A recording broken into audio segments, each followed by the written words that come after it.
Welcome to Stuff You Missed in History Class, a production of iHeartRadio's How Stuff Works.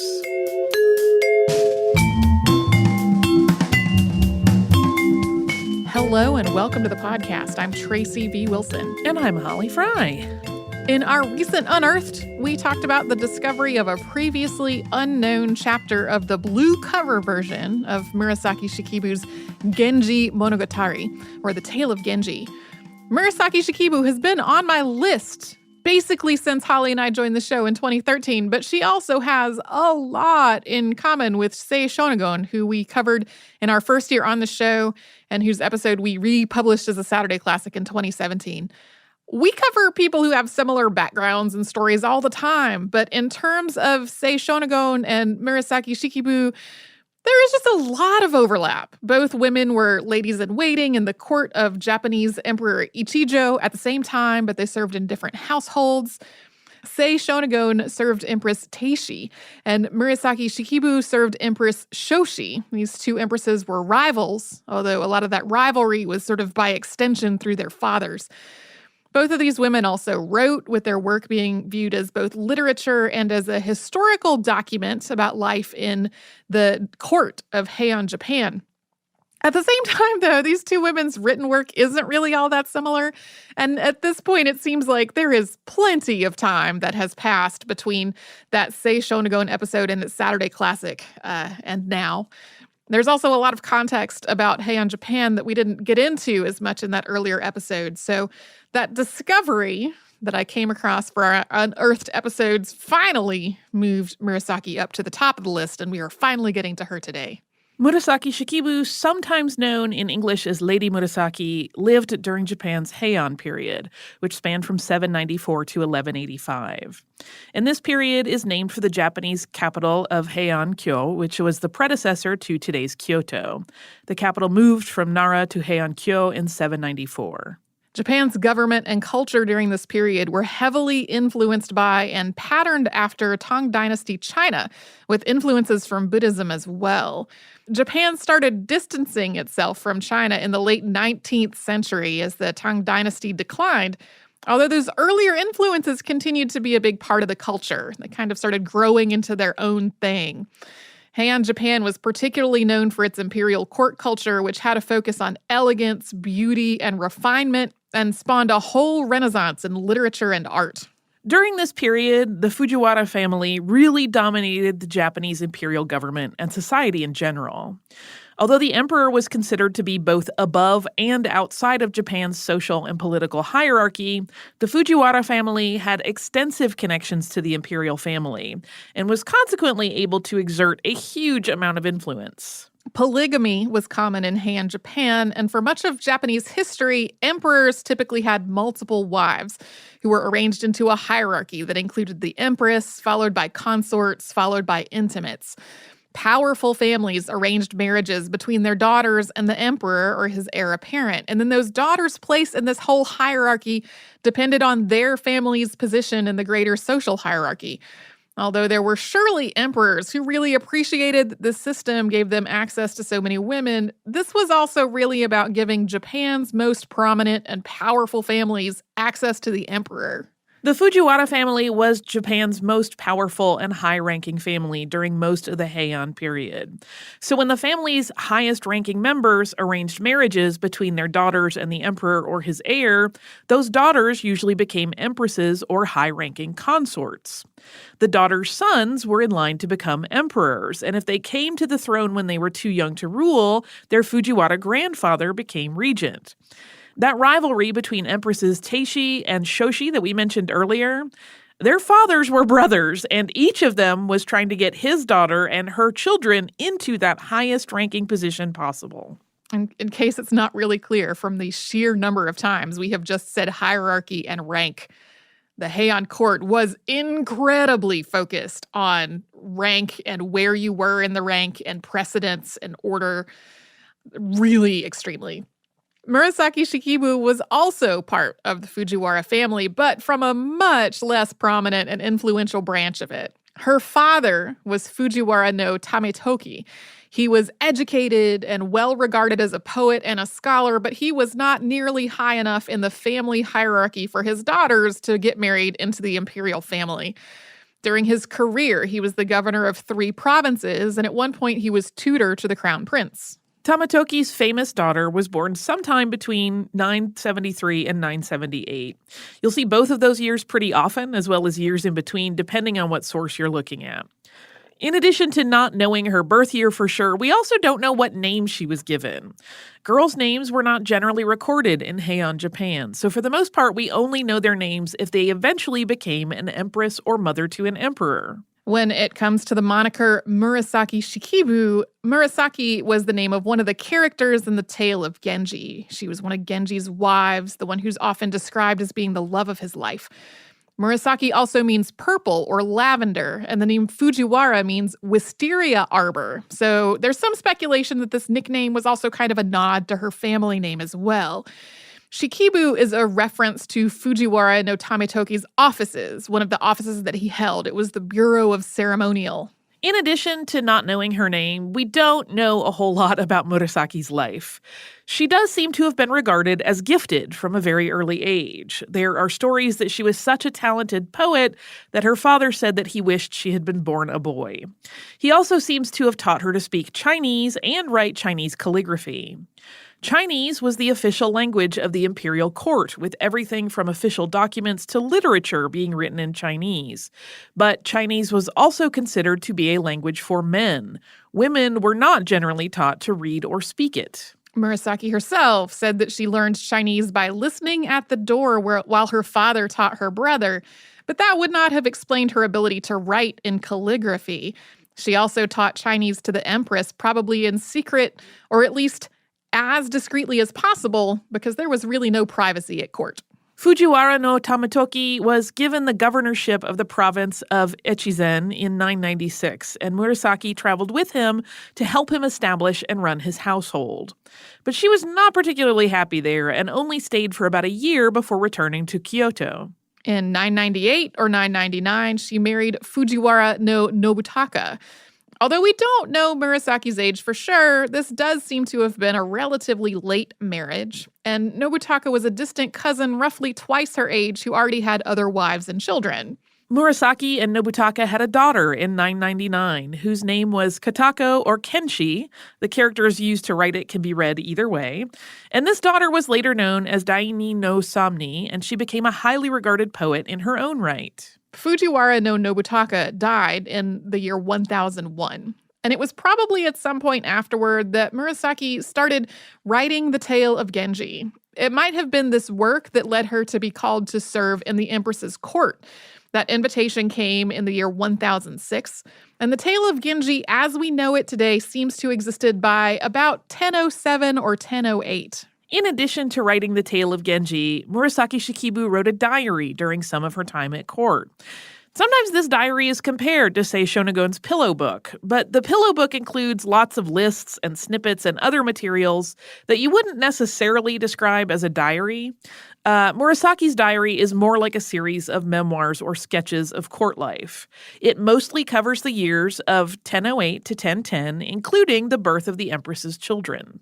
In addition to the documentation of notable events at court, Murasaki's diary includes analysis of court life, personal reflections, and references to Buddhist rituals. Just as the emperor's wives were arranged into a hierarchy, so were all those wives ladies in waiting. Throughout the whole culture, as we said earlier, there was just so much focus on rank. Murasaki wrote about all this in her diary, including documenting disputes among the other ladies and her feeling that she was treated poorly by some of the other court women because of their jealousy over her literary success. The date of Murasaki's death is not entirely clear. The last mentions of her in writing are dated from 1013 or 1015. By that point, Emperor Ichijo had died, and Murasaki had moved from one residence to another with the Empress and the rest of her court. Murasaki's brother died in 1014, and her father died in 1029. Sources put her death anywhere between 1014 and 1025. Her daughter died in 1080. We will get to the Tale of Genji after a quick sponsor break.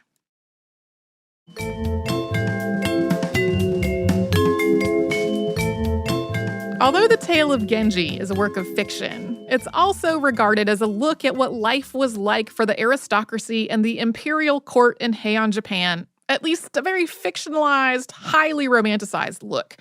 It's a long romance with 54 chapters that span about 75 years, featuring at least 400 characters and running for more than 1,000 pages when translated into English. It's an early precursor to George R.R. Martin. Yes, I had that thought a couple of times. There's not as much murdering, but it is very long and convoluted.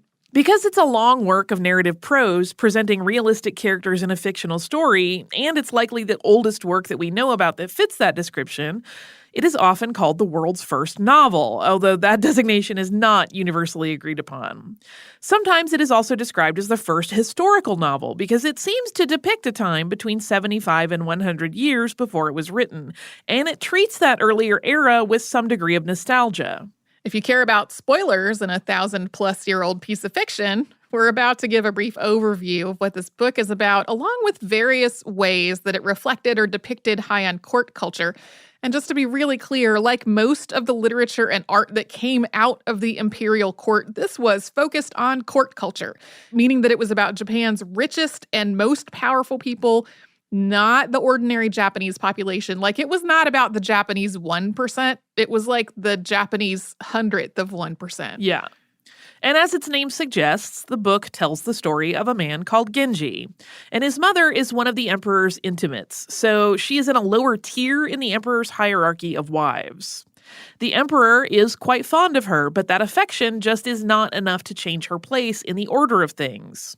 And she also dies when Genji is very young. Genji is just so beautiful and intelligent. In translations, he's also called Shining Genji or the Shining Prince. His father, the emperor, wants to make him heir to the throne, but as had been the case with Genji's mother, the emperor's wishes alone are just not enough to do that.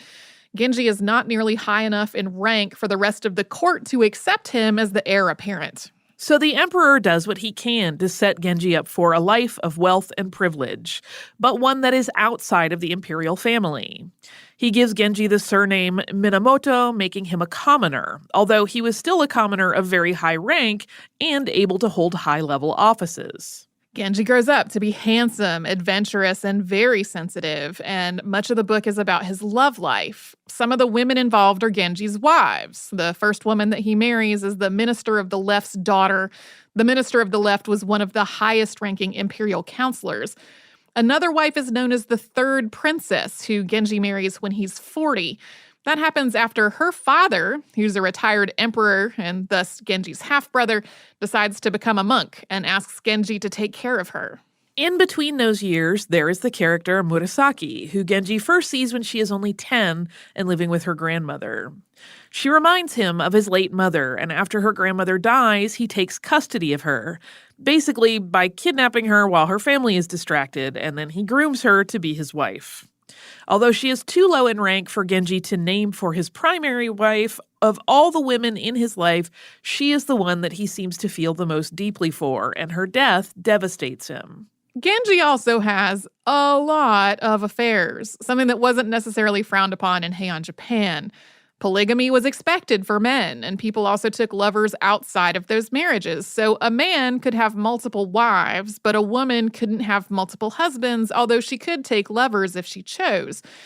As long as the husband acknowledged the children that his wife gave birth to, those children were considered to be legitimate. However, although all of this was pretty much expected, it did not at all translate into a lack of possessiveness or jealousy.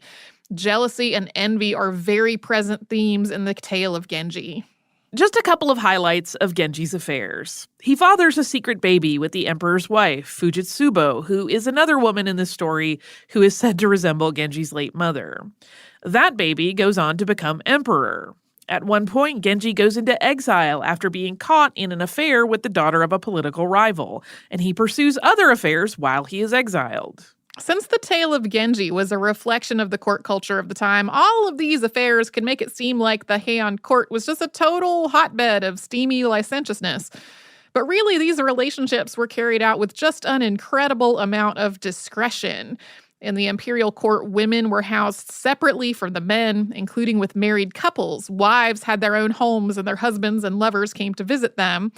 And there were a lot of barriers, both physical and cultural, between potential partners. Women's attire also involved layers and layers of clothing. The number could vary, but an ideal number of layers was 12. A typical outfit included, at minimum, trouser skirts, an unlined dress, lined robes, a gown, a mantle, a train, and a jacket. So total nudity was not common, even in explicit artwork or literature. These clothes and their materials, patterns, and colors are a big part of the Tale of Genji. Curtains and screens also physically separated women from their male visitors. And to move these curtains or screens aside to see a woman was essentially a promise of commitment. The idea of just glimpsing someone through a gap in the screen is another big theme in the Tale of Genji and in classical Japanese literature in general. And even though Genji's physical relationships are a huge part of the book, actual physical encounters are hardly ever mentioned. In some cases, they're barely hinted at or alluded to, and a lot of this intimacy just happens in between the lines. Although emotional sensitivity was a hallmark of Heian court culture, people also did not talk about their feelings to each other directly. Poetry was the most acceptable way for people to communicate their most personal thoughts. But they were poems, so they tended to be veiled rather than direct, and even these poems had to be delivered by a go-between rather than straight from the writer to the recipient. The Tale of Genji contains nearly 800 poems. To add to all this, there was virtually no privacy in the Heian court. High-ranking women were always surrounded by ladies-in-waiting, servants, and staff who all naturally knew everybody's business. But it only really mattered if you were caught by someone else of rank doing something that was questionable. We should also note that all of the women that Genji pursues in the book are fully realized characters of their own, with the novel exploring their feelings and motivations and internal psychological lives. Some critics argue that the work is really their story as much as it is Genji's, and that if it wasn't the first novel, period, it would at least be the first psychological novel. So to get back to the plot of the book, Genji rises through the ranks, becoming wealthier and more prominent. Eventually, he has multiple households. After his secret son, the emperor, learns his true parentage, he names Genji the honorary retired emperor, which is essentially the highest honor that Genji could ever hope to attain as a commoner. But in his last years, after the character Murasaki's death, a grief-stricken Genji becomes really lonely and wistful and ultimately decides to take religious vows and live his last years in seclusion. But the book does not end with Genji's death. It continues on with a mostly new cast of characters. Its last third tells the story of Kaoru, who is presented as Genji's son, but is really his best friend's grandson, plus Kaoru's friend Nyou, who is Genji's grandson. Like Genji, they have a series of relationships, affairs, and seductions, some of which can have a similarly soapy tone to modern Western audiences. For example, there is a whole love triangle that also involves an apparent death, a case of amnesia, an exorcism, woohoo, and the decision to become a nun. The book also ends on an ambiguous note, which doesn't resolve a lot of these earlier threads. So that very brief overview seems pretty straightforward, but the novel itself really isn't. It contains a lot of little snippets, some of which seem like abandoned threads of the story, along with shifts in the point of view, characters' interior monologues, authorial asides, and those nearly 800 poems that we mentioned earlier. It can be challenging to read and absorb any work that was written in another language as a reflection of another culture, and even for Japanese speakers, the Tale of Genji is typically translated from Heian Japanese to modern Japanese. But the Tale of Genji has some traits that make it particularly challenging for modern readers and translators especially. For one thing, it contains a lot of references and allusions to historical people and events from Heian Japan, including many, many references to the literature of the time. So there is a lot of nuance that a well-read person in 11th century Japan would easily grasp, but is just about invisible if you are a Westerner whose only experience with Heian literature is the Tale of Genji and maybe, say, Shonagon's Pillow Book. Yeah, those are the two things that I think get read the most often among English speakers. And on top of that, we talked about how relationships in the court of Heian Japan were carried out with layers and layers of discretion. The book itself is also written that way. Heian Japanese as a language didn't always clearly connect things like subjects and objects. Often these kinds of linguistic relationships were denoted through very subtle shifts in verb conjugation. To add to that, most of the characters in the book are not directly named. They are mentioned by title or rank. In some cases, there are duplicates among these titles, or characters' titles change over time.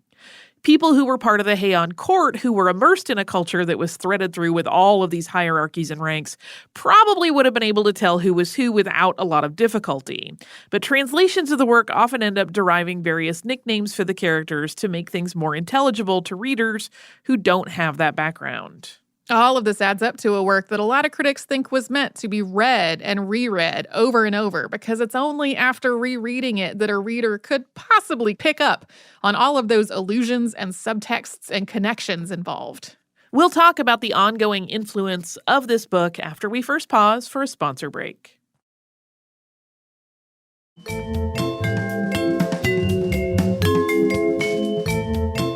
As we said earlier, it's not entirely clear when Murasaki Shikibu wrote Genji Monogatari.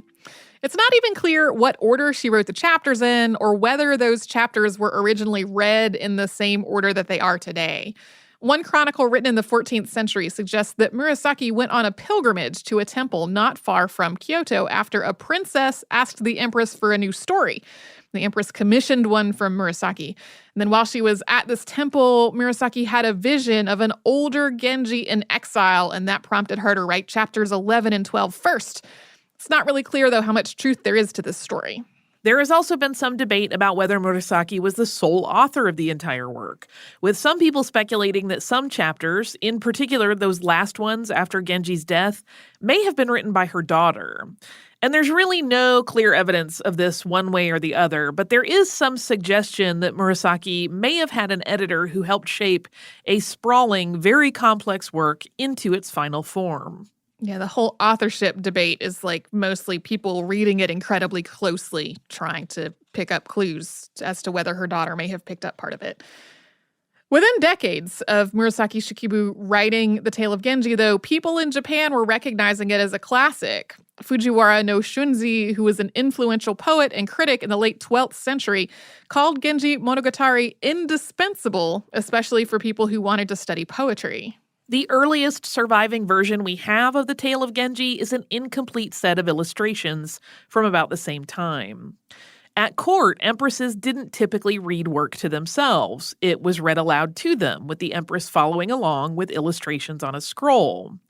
The remaining fragments of this 12th century scroll are considered a Japanese national treasure and are housed in 2 different museums in Japan. Although movable type was being developed in China around the time that Murasaki Shikibu lived, it didn't become widely used or spread to Japan until later. So the Tale of Genji was mainly copied by hand for the first centuries of its existence. That meant that by the 13th century or so, there were lots of copies floating around with all kinds of variations starting to crop up. People started making an effort to identify and preserve the original text. One of these was Minamoto no Mitsuyuki, who worked with his son Chikayuki, with Chikayuki probably finishing their work after his father's death. Mitsuyuki was the governor of Kawachi, so their version is known as the Kawachi text. Poet and calligrapher Fujiwara no Taika was doing similar work at about the same time. He compiled the Ayobyoshi Bon, or the blue cover text version of the book. Until 2019, there were believed to be 4 surviving chapters of this version that he wrote in his own hand. And we talked about the newly discovered 5th chapter in our year-end Unearthed in 2019. There's also one other set of early copies of the Tale of Genji that's grouped together basically as other texts. But Fujiwara no Taika's compilation was regarded as standard by the 14th century. And today, most translations from Heian Japanese use his version as a starting point. The Tale of Genji continued to be read in Japan in the centuries after it was written, growing more popular during the Muromachi period from about 1338 to 1573, and then during the Edo period from about 1603 to 1868. In addition to adaptations of the work into other media, Murasaki Shikibu became a character in various works of fiction during these periods. Several satirical versions of the Tale of Genji were written during the Edo period as well. We talk about the Edo period and its culture more in our previous episode on Katsushika Hokusai, which we're also going to put out as a Saturday classic soon. By the early 20th century, the Tale of Genji was still regarded as a classic work of Japanese literature, but it wasn't necessarily beloved by Japanese readers. The 1,000-year-old Japanese it was written in was just too inscrutable for most people to read and enjoy. Then poet Yosano Akiko published a 4-volume translation into modern Japanese in 1912 and 1913. Her translation made the work far more accessible to Japanese readers. It was well reviewed, and it sold well in spite of what was regarded as a pretty expensive price tag. Many other translations into modern Japanese have followed. The first translations of the Tale of Genji into English were created at the end of the 19th century.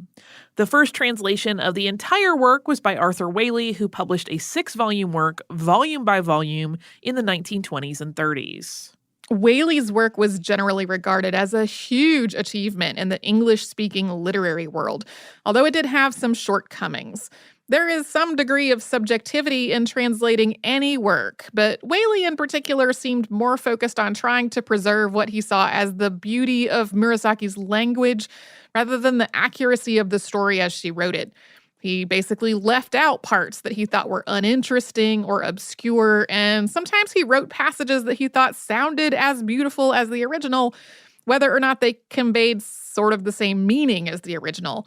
He also simultaneously tried to make all the dialogue sound like things that English speakers would actually say in conversation, rather than reflecting the flavor of Murasaki's prose dialogue or the many layers of discretion that were part of Heian court culture.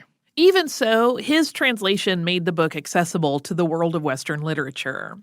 Before he had even finished it, when he still had 2 volumes left to go, the Tale of Genji was being called one of the masterpieces of world literature, with people comparing it to everything from the Iliad and the Odyssey to the works of Shakespeare, Flaubert, and Tolstoy. Waley's translation, rather than the original Heian Japanese, also became the starting point for other translations into other languages, meaning that Waley's editorial decisions influenced how the Tale of Genji was translated into other languages as well. Other English language translations since then have tried to, in one way or another, improve on or correct Waley's work. Later English translations are by Edward Seidensticker in 1976, Royal Tyler in 2001, and Dennis Washburn in 2015. Helen McCullough also translated a selection of earlier chapters in 1994, and these translations are all very different from one another. Yeah, you can read whole papers that are devoted to looking at the same passage from Heian Japanese and how each of these people translated it and what the subtle differences or dramatic differences in all of those translations are. Some of these differences just come with the territory of translating any work into another language, especially when that work is so different in terms of both time and place.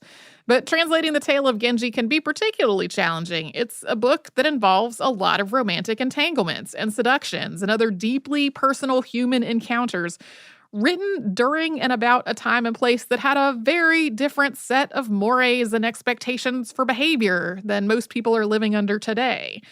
And on top of that, as we touched on earlier, it was written in a language and style that obfuscated a lot of the details about all these things. So apart from how they've handled things like the sound of the language, different translators have come away with very different interpretations of characters' actions and reactions and feelings. On top of that, when it comes to translations into English, the major translations we have today have all been by people who were from the United States or the United Kingdom. So in addition to all those other challenges, these translators have also had to contend with the cultural baggage that comes from centuries of Western fascination for and objectification of Asian nations and cultures. In addition to its reputation as a masterpiece in world literature, the Tale of Genji was part of the earliest evolution of Japanese literature in Japanese. And that evolution was largely the work of women. As we said earlier on the show, when Murasaki Shikibu was living, Chinese was the official language of the Japanese imperial court, And so-called serious literature was being written and read in Chinese. Women, on the other hand, were writing in Japanese, using a style of cursive writing called hiragana, which was so associated with women that it was nicknamed the women's hand. So in a lot of ways, Heian court women lay the groundwork for later Japanese literature. And that brings up another point about the Tale of Genji's translations. Murasaki Shikibu was a woman writing a work that was being read or read aloud, mostly for an audience of women. The translator that finished the first translation into modern Japanese was also a woman. But as far as English translations, when it comes to translations of the entire work, all the English language versions are by men. If you remember that one woman that we mentioned, she only translated a portion of it.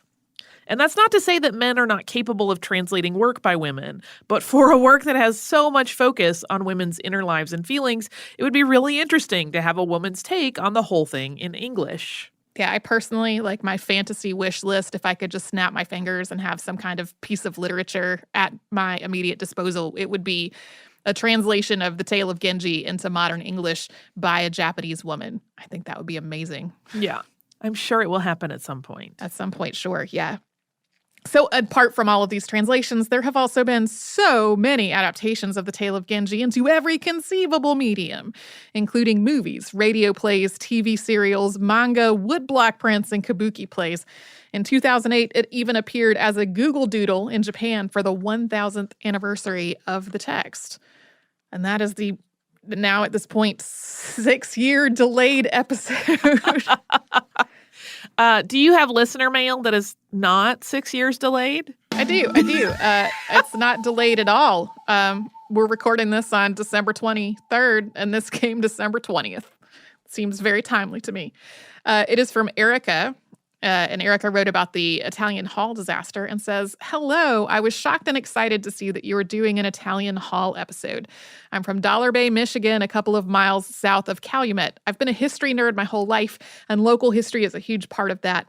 When I took part in the local history smackdown, we named our team the Big Annies. There are some points that are well known around the area. The one-man drill is referred to as the Widowmaker because of the fear of being alone in that environment. The Keweenaw Brewing Company has a dark beer called the Widowmaker Black Ale. It's delicious, though if you don't like dark beers, it's probably not for you. You briefly mentioned the Quincy Mine. That site is a National Historic Landmark District, and the Quincy Mine Hoist Association runs tours from April to late fall, usually with themed Halloween tours. Check out their Instagram for fun pictures. I worked here in high school and college. I love it so much I convinced my now husband that we should get married there. The Quincy No. 2 Shaft House is an iconic piece of the landscape. Nordberg Steam Hoist is the largest steam-powered hoist engine. I've attached some of our wedding photos for context. Thanks for all you do in bringing stories like this to a wider audience, Erica. Thank you so much, Erica, for this awesome email and for sending the pictures. I had found the Widowmaker nickname in the research, and it just did not make it into the episode for whatever reason.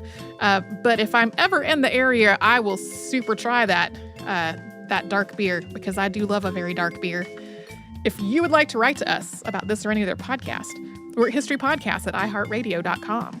We're also all over social media at Missed in History. That's where you'll find our Facebook, Pinterest, Instagram, and Twitter. And you can subscribe to our show on Apple Podcasts, the iHeartRadio app, and anywhere else you get podcasts.